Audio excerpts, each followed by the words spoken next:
My mental health has suffered before we got involved with Tom's Trust. Was really bad.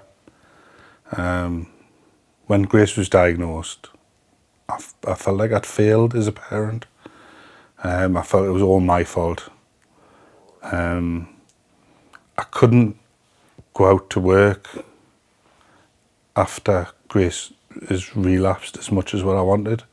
So our financial situation really suffered. And I got it into my head that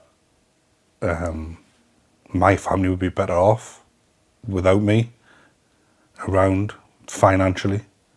Because when Grace was diagnosed, we took out life insurance to make sure that Grace was cared for if needs be when we weren't around.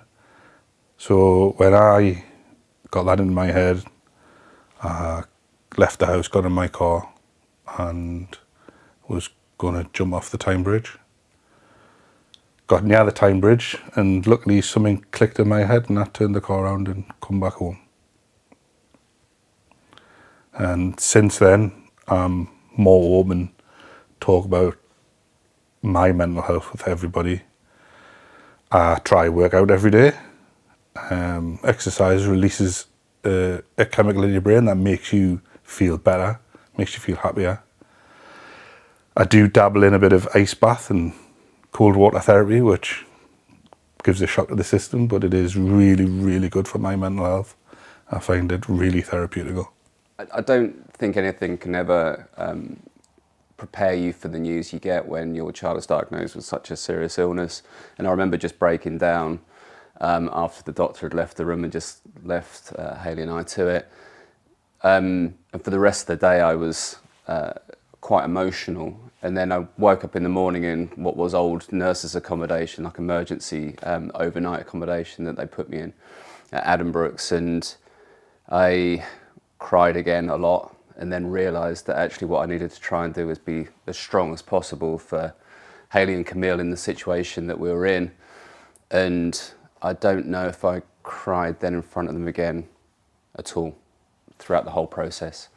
And it wasn't because I didn't want to. I think it was just that trying to be as resolute as possible and trying to be as positive as possible for them too. The thing is, I was going into more sort of technical meetings with the neurosurgeon and things like that, and trying to understand the process and the science behind it a little bit more.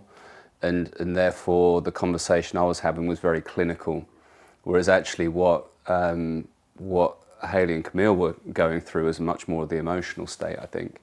And that probably actually was detrimental to both me, but also Hayley as well, because she couldn't escape the emotion. And then I couldn't open that part up. So actually I think it was probably difficult for both of us being pigeonholed a little bit. My mental health throughout the process, I didn't probably realise that there was an impact, if I'm honest. I think what I'm quite good at, and subsequently through work and things like that, I've done lots of psychometric tests and things. What I'm able to do is very much go into process, and my desire to be in a process is much higher when I get under high levels of stress. So actually going through the treatment cycle with Camille and trying to understand what the next step would be was quite comforting to me. So being process driven, seeing a process in front of me and there was steps to go forward was really, really important. I think what subsequently happens when she stops treatment and then has to try and step into a normal life is you realise you've probably bottled up lots and lots of emotions over many months and years. And it doesn't come out very often, but it can. And it can expose itself in just this, I'll call it an explosion of emotions, but it can be quite a powerful experience when it does happen. When we received Tom's diagnosis, my first thought was terror. I had, and I guess a little bit of not really understanding enough about what brain tumours were to know exactly what that might mean. I think probably at the time I didn't even know that a brain tumour was cancer. It was just a shock to the system, and just not something that you ever expect to have to deal with. When we were actually told that he had a brain tumour, it was in a small room in Addenbrooke's Hospital. There was a neuro-oncologist and a couple of other medical staff, and the neurosurgeon, sorry, and he said that that they'd found a mass in Tom's brain, and at that point I passed out. And I'm not ashamed to say that. It was just so overwhelming. And when they picked me up off the floor, I just didn't really know what was going on. So, yeah, it was the whole thing was just terrifying. It was very, very difficult to deal with it from a mental point of view. I think we did everything we could to make sure that Tom got the best care, to make sure that we were informed about what was going on. But there wasn't really a lot of help outside of that from a mental health perspective. It was, well, we're doing the best for your child. If you want any help elsewhere, you're going to have to find that yourselves.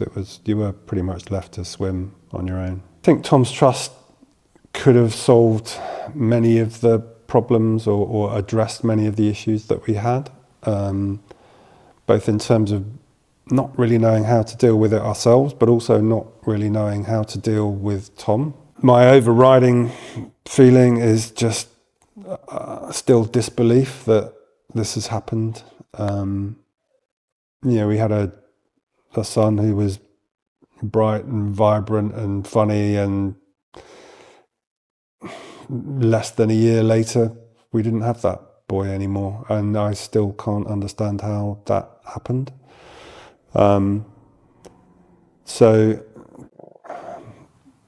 yeah, I guess I'll never come to terms with that, I don't think, but I'll make the best of it. I think I'm doing a pretty good job of making the best of it now and making my direct family and friends as happy as I can do.